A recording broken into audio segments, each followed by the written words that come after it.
Hello दोस्तों, क्या सिर्फ आपके बहुमत होने से विधायकों का गुट पूरी पार्टी को हथिया सकता है? उस पर कब्जा कर सकता है? क्या पार्टी आलाकमान का कोई भी फैसला उसकी विधायक दल की मर्जी के आगे सब बेबस है? बताइए, बिल्कुल बेबस है क्या? क्या ऐसा कुछ सुप्रीम कोर्ट ने कहा है कि जिससे पार्टी बदलने वालों के लिए रास्ता मुश्किल हो सकता है? यस दोस्तों, अभी हाल ही में सुप्रीम कोर्ट ने उद्धव ठाकरे बनाम एकनाथ शिंदे केस की सुनवाई के दौरान कुछ ऐसी टिप्पणी की है जिसने पूरी भारतीय राजनीति में एक हलचल पैदा कर दी है। जैसा कि आपके सामने लिखा हुआ है, बहुमत होने से क्या पूरी पार्टी पर कब्जा नहीं हो सकता? सुप्रीम कोर्ट की बड़ी टिप्पणी है शिवसेना केस में एंटी डिफेक्शन लॉ के संदर्भ में। आज हम समझेंगे कि सुप्रीम कोर्ट में आखिर क्या हुआ था। 2022 के जो केस है शिवसेना विवाद, उससे इसका क्या संबंध है, किस तरीके से है, और इसमें यूपीएससी, स्टेट पीसीएस और अदर एग्जाम के लिए एंटी डिफेक्शन लॉ को मैंने पूरी तरह समझाने की कोशिश की है। और इसके हर पहलू को मैं एक एक पहलू को आपको वन बाय वन सिस्टमेटिकली मैं अरेंज करके रखूंगा और सामने समझाने की कोशिश करूंगा, अच्छे तरीके से समझ लीजिएगा। और चलिए मैं इस सेशन को स्टार्ट करता हूं। मैं मनोज कुमार, आपके आज के बिग इश्यू में आपकी मैं बहुत स्वागत करता हूं। और इसके लिए आप लोगों से बस एक चीज चाहूंगा कि इसकी पूरी वीडियो को देखिएगा, एक एक पॉइंट को समझने की कोशिश कीजिए, जिससे कि आप लोगों को इसका हर पहलू क्लियर हो जाए। और जिन लोगों ने अभी तक चैनल को सब्सक्राइब नहीं किया है, सब्सक्राइब कर लीजिए, लाइक का बटन दबा दीजिए और बेल आइकन को प्रेस कर दीजिए, जिससे कि सभी इंपॉर्टेंट जो इंफॉर्मेशन है, न्यूज है और करंट अफेयर है, आप तक पहुंचता रहे। तो चलिए इस सेशन को स्टार्ट करते हैं। लेकिन इससे पहले कि आप लोग इस सेशन को आगे डिस्कस करें, तो इस पीपीटी के लिए, इस मैटर के लिए आप मुझे फॉलो कर सकते हैं, मुझे इस टेलीग्राम ग्रुप पर ज्वाइन कर सकते हैं स्कैन करके सीधा सीधा, या फिर मुझे टेलीग्राम नंबर मेरा 9540565652 पर मुझे कांटेक्ट कर सकते हैं, मैसेज कर सकते हैं। और ये इंस्टाग्राम है जिस पर आप मुझे फॉलो कर सकते हैं स्कैन करके। तो चलिए बात करते हैं इस आज के इस मुद्दे की। बिग इश्यू का एक बहुत बड़ा मुद्दा जिस पर हम लोग चलते हैं। बात है जून 2022 की। जब महाराष्ट्र में एक ना आपकी शिवसेना उद्धव ठाकरे की सरकार चल रही थी और उसमें से अचानक एक बड़ा भूचाल आ गया। जो शिवसेना के 55 विधायक थे, उनमें से 40 विधायक एक नाथ शिंदे के साथ चले गए और नतीजा यह हुआ कि उद्धव ठाकरे की जो सरकार है वो गिर गई। ये देखिएगा, जून 2055 विधायक, जिनमें से एकनाथ शिंदे के साथ 40 विधायक चले गए और भाजपा के साथ मिलकर के उन्होंने नई सरकार बना ली और उद्धव ठाकरे के पास मात्र 15 विधायक रह गए और सत्ता से वो बाहर हो गए। और यहीं से असली कानूनी लड़ाई शुरू होती है। चलो सरकार बनाई तो बनाई, वो भी चलो ठीक है, लेकिन विवाद यह हुआ कि आखिर पार्टी किसकी है? क्या केवल विधायकों के अलग होने से पार्टी भी अलग हो गई क्या? और चुनाव आयोग ने शिंदे गुट को असली शिवसेना माना और धनुष बाण का जो उनका चिन्ह था वो दे दिया। और इसी बात को लेकर के सुप्रीम कोर्ट में केस हुआ, जिसकी सुनवाई अभी हुई है कि असली शिवसेना कौन है। ये चुनाव आयोग ने एक नाथ शिंदे गुट को दे दिया था, चुनाव चिन्ह भी उनको दे दिया था और इसी को उद्धव गुट ने अपनी चुनौती दी थी। और ये मामला तब से लेकर के 4 साल हो गए इसको चलते हुए, अब तक आ गया जून 2022 से। बात समझना। और अब जाकर के सुप्रीम कोर्ट में 3 जजों की बेंच में इसकी सुनवाई हुई, जिसकी अगुवाई कर रहे हैं भारत के मुख्य न्यायाधीश सूर्यकांत जी, वो कर रहे हैं। अब इसमें सुनवाई में क्या हुआ, कैसे हुआ, इस पर मैं आपको चर्चा करता हूं। सुनवाई में जो बात हुई, अभी एक चीज ध्यान रखिएगा, अभी अंतिम फैसला नहीं आया है, ध्यान रखना। लेकिन सुप्रीम कोर्ट ने बड़े कड़े शब्दों में अपनी बात रखी है, स्पष्ट किया है।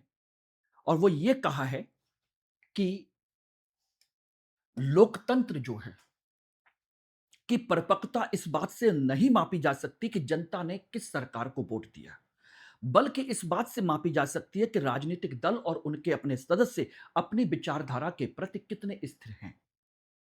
क्योंकि जो वोट देते हैं वो विधायकों को नहीं, बल्कि पार्टी को देते हैं, पार्टी की विचारधारा को देते हैं। और उस विचारधारा को मापना ही लोकतंत्र की सबसे बड़ी बात है। ठीक है ना? तो यही लोकतंत्र की परिपक्वता है।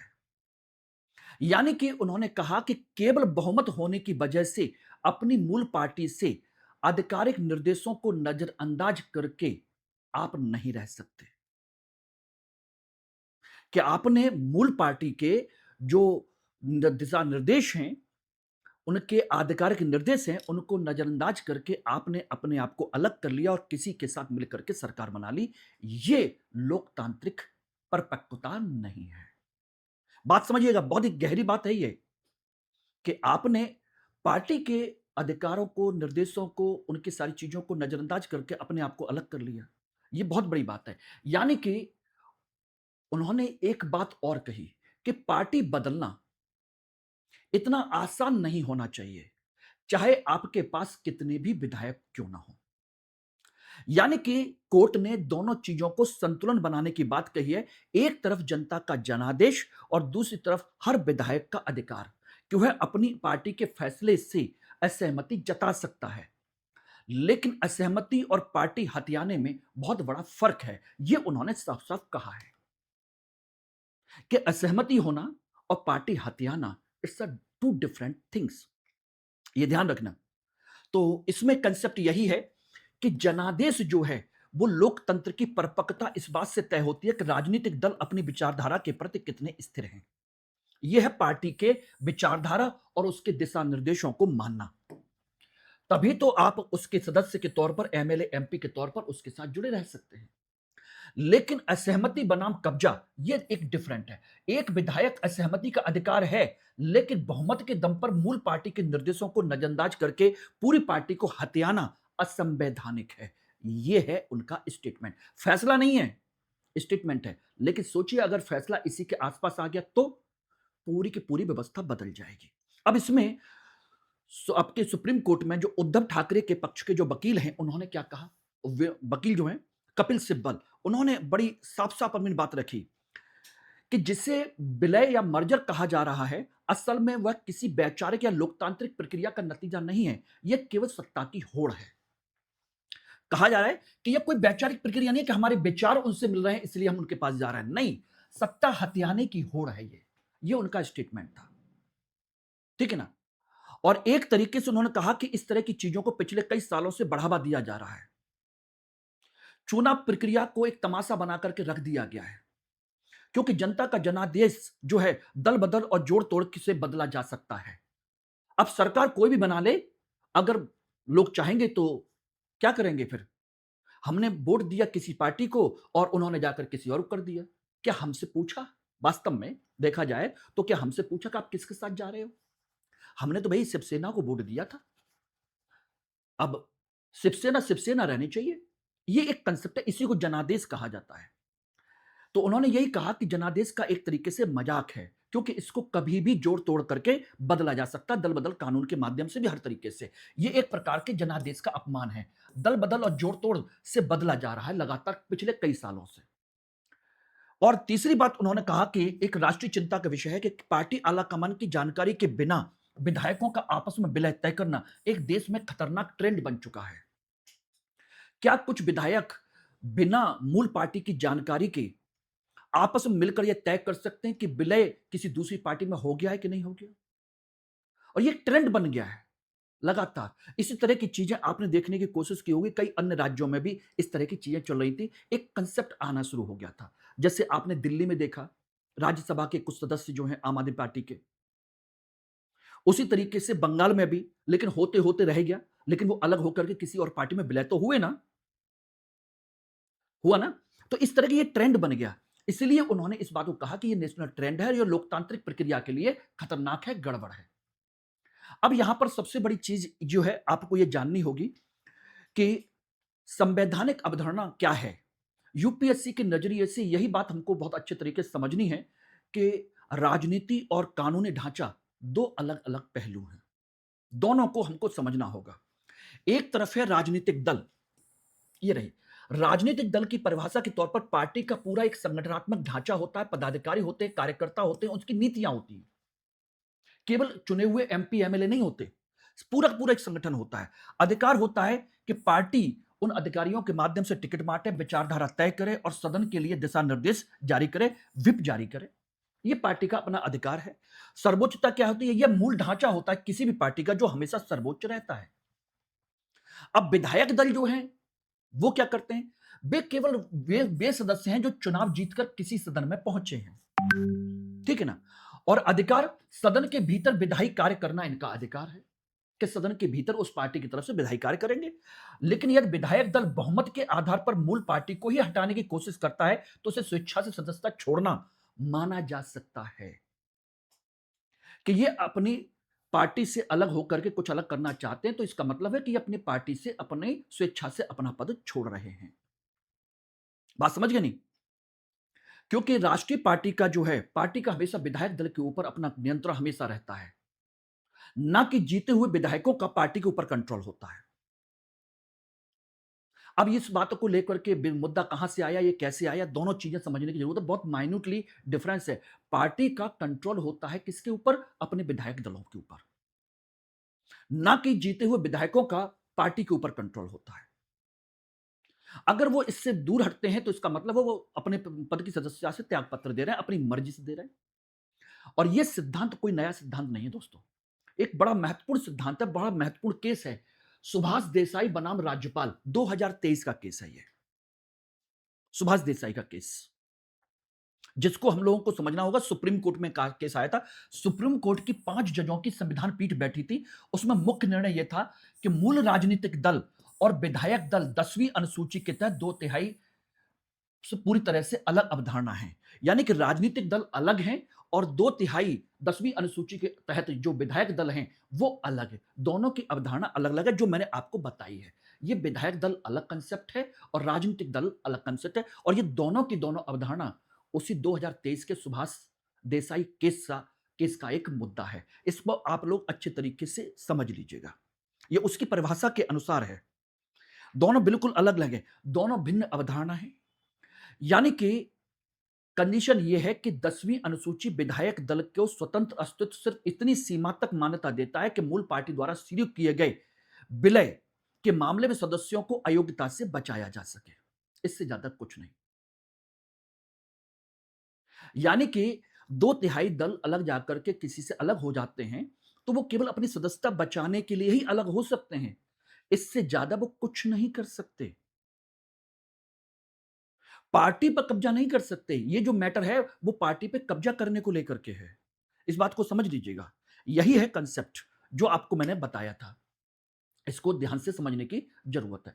अब इसका थोड़ा सा बैकग्राउंड समझने की कोशिश करते हैं कि आखिर ये मुद्दा कहां से, कैसे और किस तरीके से ये चीजें निकल करके आई, जिसको हम लोगों को समझना चाहिए, जानना चाहिए। बात है सन 1985 की 52वां संविधान संशोधन अधिनियम। राजीव गांधी सरकार द्वारा आयाराम गयाराम की राजनीति को रोकने के लिए 10वीं अनुसूची जोड़ी गई थी, जिसमें 1/3 सदस्यों के विभाजन को मान्यता दे दी गई थी कि भाई 1/3 सदस्य अलग हो सकते हैं। ओके, तो वो अपनी सदस्यता नहीं खोएंगे और इस तरह की चीजों को रोका जा सकता है। 1-2 विधायक इधर उधर आते जाते थे, उस तरह की चीजों को रोकने के लिए 1/3 का कंसेप्ट रखा गया, ठीक है ना? तो वो अयोग्य नहीं माने जा सकते थे। और लेकिन बाद में जाकर के 1/3 सदस्यों का भी दुरुपयोग होना शुरू हो गया, क्योंकि बड़े पैमाने पर विधायक खरीदे जाते थे, जिससे कि कम से कम 1/3 का कंसेप्ट आ जाए। अब तो 2/3 का आ गया है और पार्टी पे कब्जा लेने को लेकर के भी आ गया है। इसीलिए 1992 में क्योतो कोलोहन केस भी आया था। क्योतो कोलोहन केस भी आया था इस मामले में। लेकिन इसी में एक चीज और थी, जो 52वां संविधान संशोधन था, उससे के बाद में क्योतो कोलोन केस आया। सुप्रीम कोर्ट ने यह स्पष्ट किया कि स्पीकर या अध्यक्ष का फैसला अंतिम नहीं होता। अगर वो डिसाइड करता है तो उसका फैसला अंतिम नहीं है, वो भी न्यायिक समीक्षा के दायरे में आता है। तो अभी जो इनका विलय या मर्जर जो कुछ भी डिसाइड करता है, आपका लोकसभा का स्पीकर या अध्यक्ष जो होता है वो डिसाइड करता है। लेकिन ऐसा नहीं है कि वो जुडिशियल रिव्यू के कंसेप्ट में नहीं आता। ये भी ध्यान रख लिए किस केस में दिया गया है, ये भी आपको याद होना चाहिए, कभी भी पूछा जा सकता है आपसे, ठीक है ना? उसके बाद में कंडीशन आई कि 2003 में फिर कंसेप्ट एक और आ गया कि भाई उस दुरुपयोग को रोकने के लिए उन्होंने 2003 में एक नया कंसेप्ट और लागू कर दिया कि 2/3 का कंसेप्ट। अब केवल विलय को मान्यता दी जाएगी, अलग होने के नहीं। जिसके लिए आपको पार्टी के 2/3 सदस्यों की सहमति अनिवार्य है। 2/3 सदस्य अलग होकर के विलय कर सकते हैं, अलग पार्टी नहीं बना सकते। ऐसा और कोई कंसेप्ट इसमें नहीं है। तो ये इसका कंसेप्ट आया, मर्जर यानी कि विलय का प्रावधान बचा है बस, और वो भी तब जब मूल पार्टी के कम से कम 2/3 सदस्य विलय के पक्ष में हो। और इसी मर्जर को लेकर के ये पूरा का पूरा केस है। सिब्बल साहब का केस मुद्दा यही है कि विधायक खुद को एक मर्जर घोषित करके पार्टी आला कमान को दरकिनार कर सकते हैं।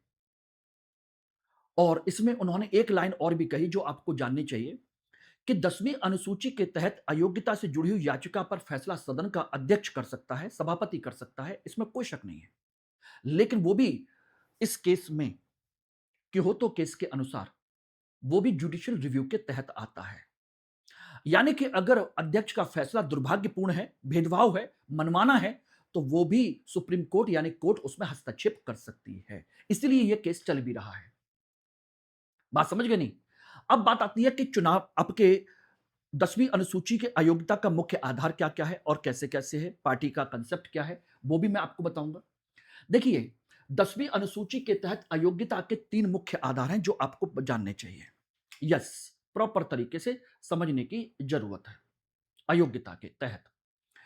पहली बात तो यह है कि देखिए, अगर कोई व्यक्ति स्वेच्छा से त्यागपत्र कर दे, यदि कोई स्वेच्छा से अपनी राजनीतिक पार्टी की सदस्यता छोड़ देता है, तो पार्टी के खिलाफ काम करना भी इसमें माना जा सकता है। स्वेच्छा से छोड़ दे या पार्टी के खिलाफ काम करे तो अयोग्य है, उसको निकाला जा सकता है।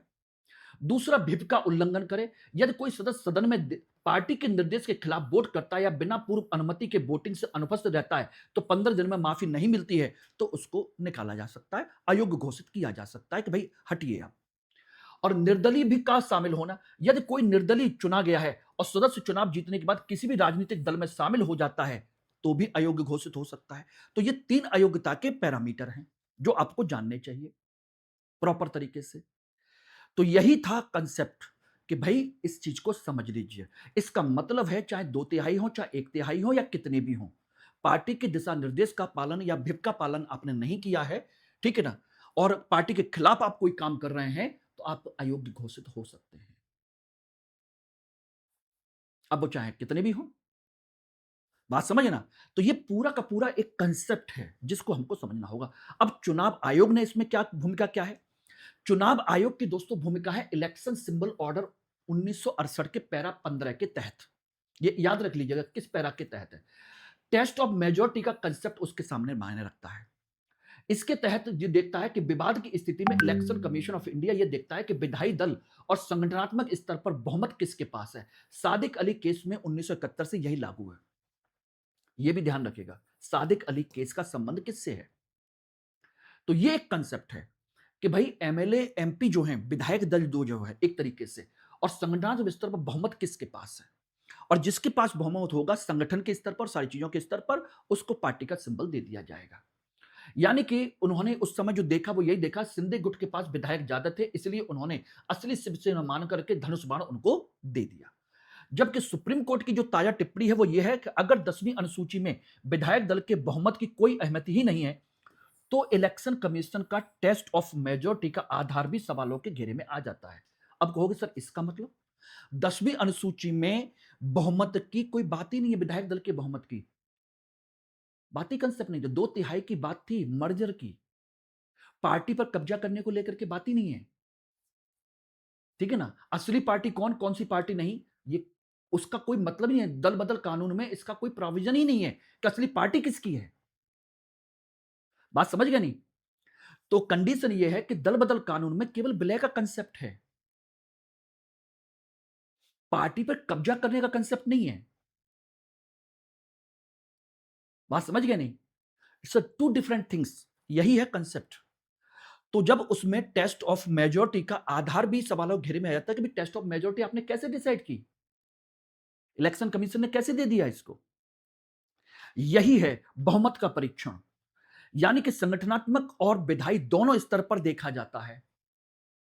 और 1971 के सादिक अली मामले में यही हुआ था, क्योंकि जब 1971 में कांग्रेस पार्टी का विभाजन हुआ था, और इसमें भी चुनाव आयोग ने इसी तरह का फैसला इस समय अपनाया, क्योंकि उनको लगता था विधायक दल के पास बहुमत है। ठीक है ना? लेकिन सिब्बल साहब की जो दलील है वो यहां पर निकल के आती है। उनका कहना है कि चुनाव आयोग का फैसला ये गलत है, क्योंकि 10वीं अनुसूची में विधायक दल के भीतर बहुमत जैसी अवधारणा है ही नहीं। वहां तो 2/3 का कंसेप्ट है, विधायक का कंसेप्ट ही नहीं है, और वो भी विलय का है। अगर सुप्रीम कोर्ट की टिप्पणी को माना जाए तो चुनाव आयोग उस तरीके पर भी सवाल खड़े कर सकता है। वो चुनाव आयोग के इस फैसले पर सवाल खड़े हो जाते हैं। फिर आपने ऐसा कैसे कर दिया? पार्टी का पूरा सब कुछ उनको कैसे दे दिया? बात ये है ना। आपने केवल विधायकों के आधार पर यह डिसाइड कैसे कर लिया कि पूरी पार्टी का कैडर उनके पास है? अब बात समझिएगा। अब यहां पर सिर्फ बात यह नहीं है कि ये एक महाराष्ट्र की कहानी है। मैंने बताया आप लोगों को, अगर ये टिप्पणी आगे चल करके सही मायने में एक कानूनी सिद्धांत बन जाती है, तो ये मुद्दा केवल शिवसेना तक नहीं रहेगा। पिछले कई कई राज्यों में ऐसी कहानी हम लोगों ने देखी है, चाहे आपकी दिल्ली की हो, चाहे वो आपके बंगाल की हो, या कहीं और की भी हो। इस तरह की चीजें लगातार देखने को मिल रही हैं। चुनी हुई सरकारें बदल जा रही हैं। कारण है, सुप्रीम कोर्ट कई मौके पर अपनी यह सुझाव दे चुका है कि जन 10वीं अनुसूची के तहत फैसला लेने के लिए अध्यक्ष के पास एक समय सीमा होनी चाहिए, लेकिन उस पर किसी ने कोई कार्रवाई नहीं की कि समय सीमा के भीतर इस पर कोई डिसीजन ले सके। इसीलिए उन्होंने स्वतंत्र स्थायी न्यायाधिकरण बनाए जाने की बात कही सिब्बल साहब ने, ताकि सत्तारूढ़ दल के अध्यक्ष का राजनीतिक दबाव से मुक्त रह सके। अलग से स्वतंत्र और स्थायी न्यायाधिकरण होना चाहिए, सेपरेट ज्यूरिडिक्शन ट्रिब्यूनल होना चाहिए। और यह विवाद केवल पार्टी चिन्ह को लेकर के नहीं है, लोकतांत्रिक स्थिरता, संघवाद और चुनी हुई सरकारों की सुरक्षा के मुद्दे से जुड़ा हुआ है। इसलिए यह कंसेप्ट है। तो इसमें हम लोगों ने ये सारी चीजें देखी कि लोकतांत्रिक अस्थिरता, विधायकों का एक मुश्त पादा बदलने से चुनी हुई सरकारें रातों रात गिर जाती है। संघवाद और चुनावी जनादेश पर सीधा सीधा प्रहार होता है कि भाई चुनी पार्टी कोई और, हम जनता ने वोट किसी और को दिया, तुम जाकर के किसी और के साथ मिल गए। बात यही है। स्पीकर की भूमिका पर सवाल। स्पीकर जो अमूमन सत्ता पक्ष का होता, अक्सर अयोग्यता याचिकाओं पर फैसला लटकाए रखते हैं, इसलिए समय सीमा होनी चाहिए। तीसरा, सुप्रीम कोर्ट का झुकाव। इन विवादों को स्पीकर के राजनीतिक दबाव से मुक्त रखने के लिए एक स्वतंत्र, एक स्थायी न्यायाधिकरण बनाया जाना चाहिए, यह सुप्रीम कोर्ट ने कहा। ये रहा सारी चीजें। अब आपका क्या मानना है? बताइए, बताइए, अब क्या मानना है? तो यूपीएससी पॉइंट ऑफ व्यू से इसमें 10वीं अनुसूची दल बदल के प्रावधान आपको क्लियर होने चाहिए। 52वां और 51वां संविधान संशोधन आपको क्लियर होना चाहिए। संघवाद और राजनीतिक स्थिरता का मुद्दा आपको क्लियर होना चाहिए। क्योंतो होलोहन 1992 और सुभाष देसाई 2023 का केस मैंने सारा डिस्कस कर दिया। अध्यक्ष सभापति की भूमिका और उसकी न्यायिक समीक्षा का मुद्दा मैंने डिस्कस कर दिया। और चुनाव आयोग और इलेक्शन सिंबल ऑर्डर 1968 के प्रावधान पैरा 15 वो भी मैंने डिस्कस कर दिया। और आंतरिक पार्टी लोकतंत्र का कंसेप्ट भी मैंने डिस्कस कर दिया। और ये सारी चीजें आपको ध्यान में रखनी चाहिए, और मैं उम्मीद करता हूं कि सामान्य तौर पर भी और हर तरीके से आप लोगों को ये चीजें क्लियर हो गई, जिसमें यूपीएससी, स्टेट पीसीएस और अदर एग्जाम्स में सारे के सारे पॉइंट्स इससे बाहर नहीं जाएंगे। अगर फैसला सुप्रीम कोर्ट का इसके तरीके से आए जैसे उन्होंने टिप्पणी की है, तो बहुत कुछ राजनीति में बदल सकता है। कमेंट सेक्शन में जरूर बताइएगा आपको आज की यह क्लास कैसी लगी और इससे आपको क्या सीखने को मिला। मैं इंतजार करूंगा आपके कमेंट का। धन्यवाद।